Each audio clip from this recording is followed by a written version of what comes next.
થઈ ગયું સર થઈ ગયું થશે થશે સ્ક્રીન સ્ક્રીન સ્ક્રીન છે છે શેર જ છે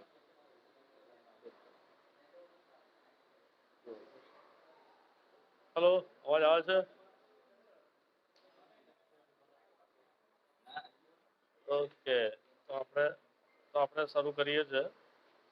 ભરત ભરત યાદ છે ને? ભરત વિશે વાત કરવાની હતી, નાટક. અને એમાં આપણે રિસર્ચ પડી છે આગળ, એટલે અવાજ આવે છે. તો ભરતને जो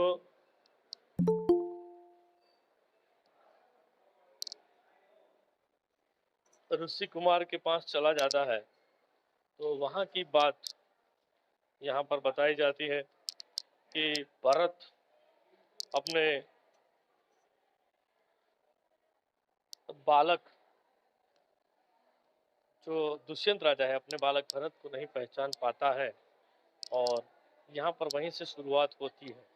तो हम आगे बढ़ेंगे, देखेंगे किस प्रकार से यह कहानी आगे बढ़ती है और किस प्रकार से यहाँ पर कहानी जो बढ़ती है उसी के बाद आती है. तो यहाँ पर स्क्रीन आपको मैं दिखा रहा हूँ, ट्राई कर रहा हूँ देखना, और अगर ना समझ में आए तो बाद में बोलना.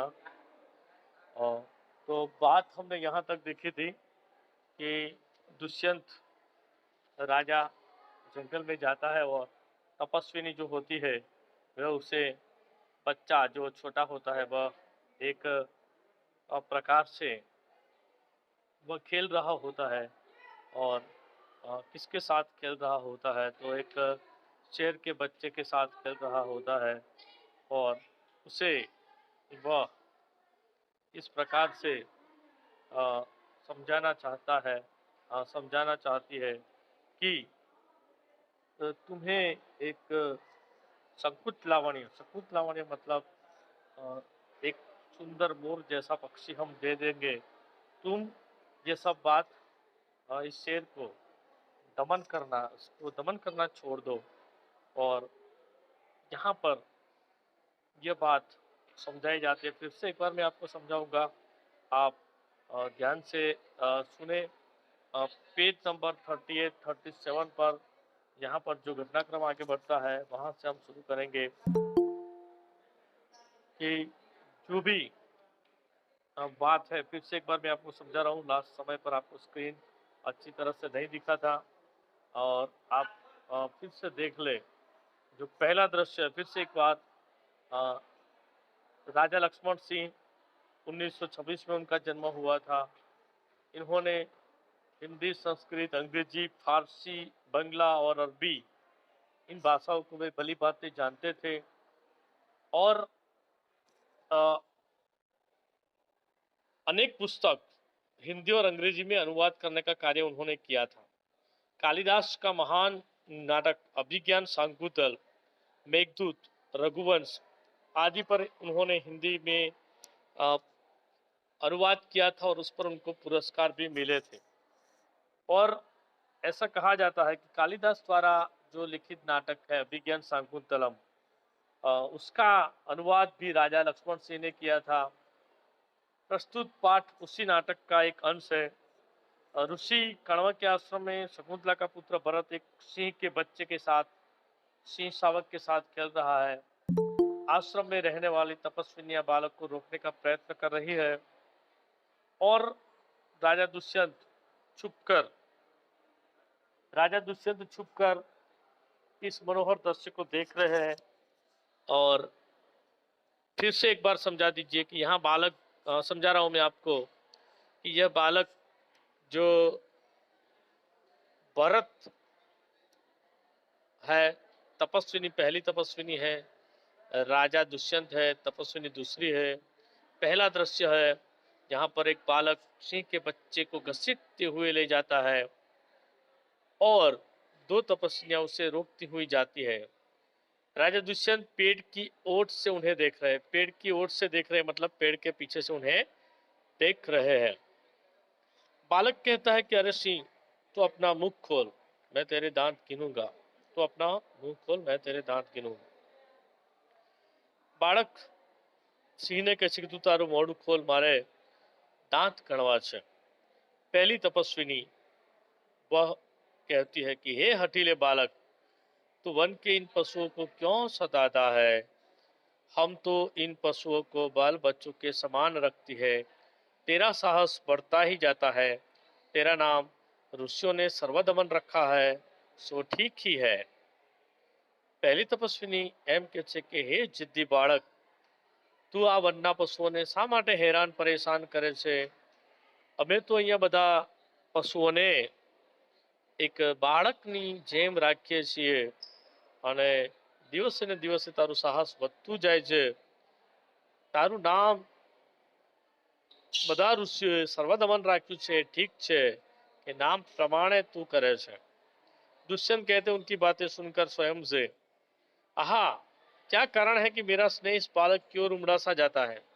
દુષ્યંત એમ એ બાળકને જોઈને પોતાની જાતે કહે છે કે એવું કયું કારણ છે કે મારું પ્રેમ સ્નેહ इस बालक की ओर उमड़ा सा जाता है। मेरे हृदय में जो प्यार है वह प्यार इस बालक के लिए उमड़ा सा जाता है।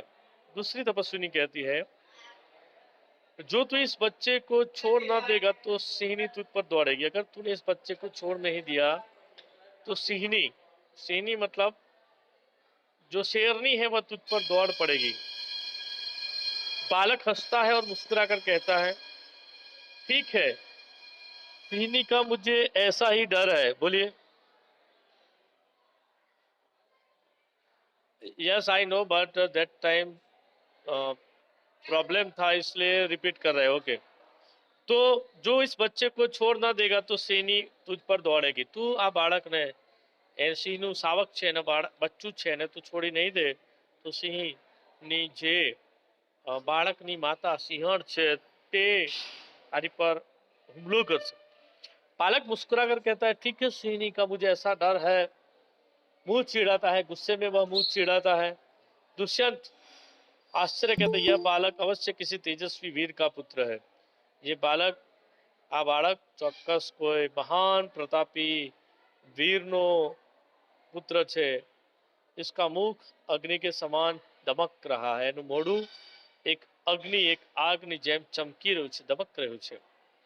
पहली तपस्विनी कहती, हे प्यारे बालक, सिंह के बच्चे को छोड़ दे, मैं तुझे खिलौना दूंगा। पहली तपस्विनी એ પોતે એ બાળકને એમ કહે છે કે હે બાળક, તું આ બાળકને છોડી દે, હું તને રમકડા આપીશ, ખिलौना दूंगी। બાલક હાથ પસાર કર બોલતા है, હાથ ફેલાવીને કહે છે। નાનું બાળક હોય એટલે નિર્દોષતાથી પૂછે, पहले खिलौना दे दो, लाओ कहाँ है, तू મને પહેલા રમકડું આપી દે। क्या રમકડું क्या છે? दुष्यंत दूर से देखता है और दूर से बालक की हथेली को देखकर दूर थी પોતાના બાળકની હથેળીને જોઈને, એકોર્ડિંગ ટુ એસ્ટ્રોલોજીस्ट એ હથેળીને જોઈને કહે છે કે આહા, इसके हाथ में चक्रवर्ती के लक्षण है, उंगलियों पर कैसा अद्भुत जाल है और हथेली की शोभा प्रातः कमल को भी लज्जित कर रही है। एस्ट्रोलॉजी के अनुसार, ज्योतिष शास्त्र के अनुसार उसके हाथ में चक्रवर्ती, जो चक्रवर्ती राजा होते हैं उसके हाथों में अलग अलग प्रकार के चक्र होते हैं उनकी उंगलियों में, और अलग अलग प्रकार के उनके जो राजा बनने का योग होता है तो राजयोग होता है। और हथेली की शोभा प्रातः कमल को भी लज्जित कर रही है।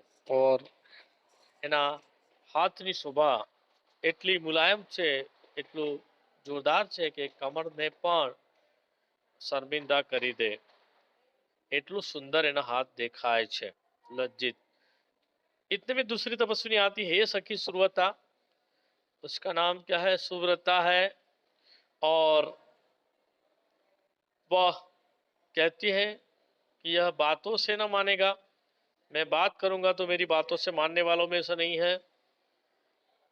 मेरी कुटिया में ऋषि कुमार के खेलने के लिए मिट्टी का मोर रखा है, उसे ले आओ।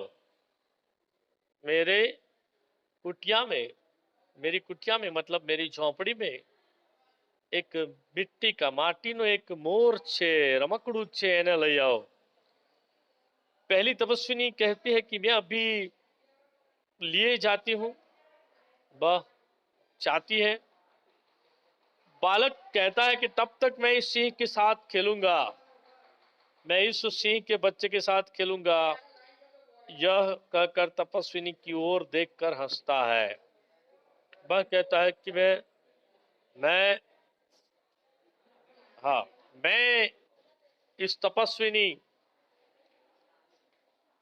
की ओर देखकर हंसता है और बोलता है। तभी दुष्यंत कहता है, आप ही आप इस सुंदर बालक को खेलने से मेरा मन ललचाता है। मैं इस बालक को देखकर मेरा मन लालायित हो उठा है, मेरे मन में लालच जागृत हो उठी है। मैं ऐसा चाहता हूं कि मैं उसके साथ खेलूं, ताकि मेरे दिल की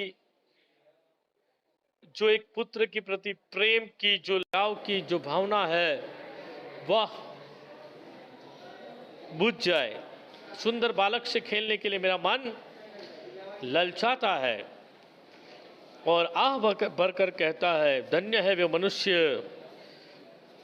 वो खुश नसीब होते हैं जिन माता पिता को बच्चे नसीब होते हैं और बच्चों की गोद में खेलना मिलता है, जो अपने पुत्रों को गोद में लेकर उनके अंग की धूली अपनी गोदी मैली करते हैं। बच्चा धूल या माटी में या धूल या मिट्टी में खेल रहा होता है, तो वह बच्चे और वह माता पिता नसीब होते हैं कि बच्चे निखालस अकारण हास्य करते हैं, हंसते हैं, और उसे देखकर उनको लगता है कि ऐसे उज्जवल दांत, ऐसी सुंदर सुबह और बच्चों की तूतली जुबान अक्सर नसीब वालों को नसीब होती है। दूसरी तपस्विनी कहती है, क्यों रे ढीठ, जो जिद्दी है, ढीठ जिद्दी है, तू मेरी बात कान नहीं धरता, तू मेरी बात को नहीं मानता। इधर उधर देखकर कोई ऋषि कुमार यहाँ है। दुष्यंत को देखकर, हे महात्मा तुम ही आओ। तपस्विनी इधर उधर देखती है, जिद्दी बालक को कहे, तुम्हारी बात सांभळतो નથી અને આજુબાજુમાં જોયે તો કંઈક ઋષિ કુમાર છે ને, કહે છે તું અહીંયા આવો। दुष्यंत को देखकर, हे महात्मा तमे जाओ और कृपा कर इस बालक के हाथ से, और कृपा करके इस बली बालक के हाथ से, बली बलवान बालक के हाथ से सिंह के बच्चे को छुड़ाओ। दुष्यंत कहता है, अच्छा। बालक के पास जाकर हंसकर कहता है, हे ऋषि कुमार, तुमने तपोवन के विरुद्ध यह आचरण क्यों सीखा है? आश्रम में रहने वाला बालक जानवरों से प्यार करता है, लेकिन यहाँ जानवरों के साथ खेलता है, उससे छेड़ता है। तो दुष्यंत कहता है कि तुम तपोवन के खिलाफ क्यों ऐसा वर्तन, ऐसा आचरण, ऐसा बिहेवियर करता है? तो अब केम आचरण करे छे? यह तो कोई अच्छी बात नहीं, आ तो सारी बात नहीं। बच्चे ने सिंह के बच्चे को छोड़ दिया। दुष्यंत की बात सुनते ही बच्चे ने उस सिंह के बच्चे को छोड़ दिया। यहाँ दिखाई देता है चित्र, मैंने आपको फिर से समझाया, समझ में आया? ओके, फिर आगे बढ़ते हैं। दूसरी तपस्या, हे बड़भागी, यह ऋषि कुमार नहीं है। तपस्विनी कहती, हे नसीब वाला, हे नसीबवान, हे भाग्यवान, आ ऋषि कुमार नहीं। दुष्यंत के सत्य है, उसके काम ही ऐसे साहस के है, એને જોઈને જ ખબર પડી જાય છે સાચી વાત છે તમારી, એનું કામ જ એવું છે, એનું સાહસ જ એવું છે। આ ઋષિ કુમાર મને લાગતો નથી। यह ऋषि कुमार नहीं जान पड़ता, परंतु मैंने तपोवन में वास देख उसे ऋषि पुत्र जाना था। आ ऋषि कुमार कोई ऋषिनो दीकरो देखातो नहीं, मैं तो एने तपोवन में जोए अने कोई ऋषि पुत्र मान्यो हतो। बच्चे की हथेली को अपने हाथ में लेकर स्वयं से बाळकनी हथेली ने पोताना हाथ में लईने पोतानी जाते कहे छे, आहा, जब इसका हाथ छूने से मुझे इतना सुख हुआ है, जरा एना हाथ ने स्पर्श करवाती जो मैंने आटलो आनंद मळे छे, तो जिस बड़भागी का, जे नसीबदार नो આ બાળક હશે ઉસે કિતના હર્ષ હોતા हुआ होगा, એને કેટલો આનંદ મળતો હશે। दूसरी तपस्विनी कहती है दोनों की ओर देखकर बड़े अचंभे की बात है। बीजी तपस्विनी कहते हैं बहुत आश्चर्य बात है। दुष्यंत कहता है तुम्हें क्यों अचंभा हुआ। दुष्यंत कहते तने केम आश्चर्य थयु। बीजी तपस्विनी कहते एटला माटे आश्चर्य थयु, इसलिए आश्चर्य हुआ कि इस बालक की ओर तुम्हारी सूरत बहुत मिलती है। एक बालक की आ बालक અને તમારો ચહેરો ખૂબ મળતો આવે છે। માતા પિતા જે છે એનું ડીએનએ હોય, બાયોલોજિકલ ફાધર મધર હોય તો એનું सूरत चेहरो એકબીજાને મળતો આવે। और तुम्हें बिना जाने इसने तुम्हारी बात मान ली। तने ઓળખતો નથી, તમને ઓળખતો નથી તો પણ બાળક સિંહના બાળક સાથે રમતો હતો અને તમારી વાત એણે માની લીધી। दुष्यंत कहते हैं बच्चे को गोद में उठाकर कहते हैं हे तपस्विनी, जो ये ऋषि कुमार नहीं है तो किस वंश का है। हे तपस्विनी, आ ऋषिनो कुमार नहीं तो आ कया वंशनो छे। दूसरी तपस्विनी कहती यह तो पुरुवंशी है, आ तो पुरुवंशनो छे। दुष्यंत स्वयं से, इसलिए इसकी सूरत तुझसे मिलती है, એટલા માટે કદાચ એનો ચહેરો તને મળતો આવે છે। बच्चे को गोद से उतार कर पूर्ववंशियों में यह रीति तो निश्चित है। रीति એટલે રીતિ રિવાજ। રઘુકુળના રાજા હોય તો એમની રીતિ હોય ને, રિવાજ હોય। રઘુકુલ રીત સદા ચલી आई, प्राण जाए पर वचन न जाई। એમ પૂર્વવંશની ઋષિ છે कि युवा अवस्था में वे महलों में रहते हैं और पृथ्वी की रक्षा और पालन करते हैं। ये राजा है, युवान होते हैं तो महलों में रहते हैं और पृथ्वी की रक्षा और पालन करते हैं। वृद्धावस्था यानी बुढ़ापा आता है तो वे जंगल में चले जाते हैं और जितेंद्रिय तपस्वियों के आश्रम में वृक्षों के नीचे कुटीर बनाकर रहते हैं। और જ્યારે ઘરડા થઈ જાય ત્યારે એક ઝૂંપડી બનાવીને જે ઋષિઓએ પોતાની ઇન્દ્રિયો પર વિજય મેળવ્યો છે, जितेंद्रिय, जय जिनेन्द्र, जितेंद्रिय, એની નીચે ઝૂંપડી બનાવીને રહે છે। देवता जैसी शक्ति वाला यह निडर और असाधारण बालक मनुष्य का पुत्र भला किस प्रकार होगा। भगवान જેવી શક્તિવાળો આ બાળક નિડર અને અસાધારણ એક માણસનો દીકરો કેવી રીતે હોઈ શકે। બીજી તપસ્વીની કહે છે હે પરદેશી, हे बीजा देशना वासी, हे परदेसी, तेरा यह संदेश तब तक मिट जाएगा जब तू जान लेगा कि इस बालक की माँ मेनका नामक एक अप्सरा की बेटी थी। तू आ संदेश आपे छे पर तू जानीश कि मेनका नामनी स्वर्गलोकनी अप्सरा हती, एनी माँ एनी दीकरी छे। अंडरलाइन कीजिए दोस्तों, उस बालक की माँ मेनका नामक इस अप्सरा की बेटी है। उसी के प्रताप से इसका जन्म देवपित्र में इस तपोवन में हो और उसी के प्रताप से स्वर्गलोक की अप्सरा उसका जन्म यहाँ इस प्रकार से हुआ। दुष्यंत मन में ही कहते यह तो बड़े आनंद की बात सुनाई, इससे कुछ और आशा बढ़ी। आ तो तमे बहु आनंदनी बात संभळावी ने एनाथी मारी थोड़ीक आशा वधी छे। माता किस राजर्षि की पत्नी है, एनी माँ कया राजश्रीनी पत्नी छे। दूसरी तपस्विनी कहती है जिस राजा ने अपने विवाहिता स्त्री को बिना अपराध छोड़ दिया है उसका नाम मैं न लूँगी। ये राजा जेणे પોતાની પત્નીને કોઈ પણ વાંક ગુના વગર છોડી દીધી છે એનું નામ હું નહીં લઉં। दुष्यंत कहता है स्वयं से यह कथा तो मुझ पर लगती है, आ वार्ता तुम्हारी पर लागे छे। भला अब इस बालक की माँ का नाम पूछूं, हवे हूँ बाळकनी माँનું नाम पूछी सकूं छूं।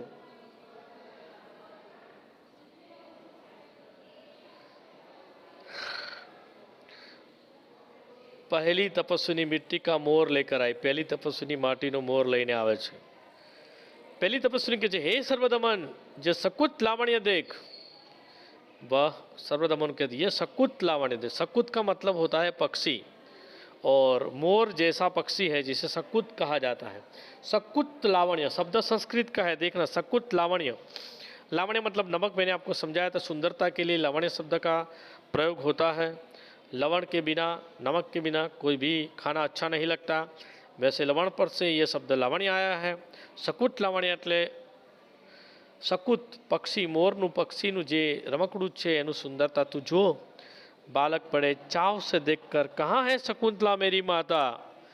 बच्चे को गलत फहमी होती है। શકુત लावण्य जैसे तपस्विनी कहते हैं उसे શકુत लावण्य शब्द में શકુंतला शब्द सुनाई देता है और वह कहता है कहाँ है मेरी माता शकुंतला। दूसरी तपस्विनी हंसती हुई कहती यही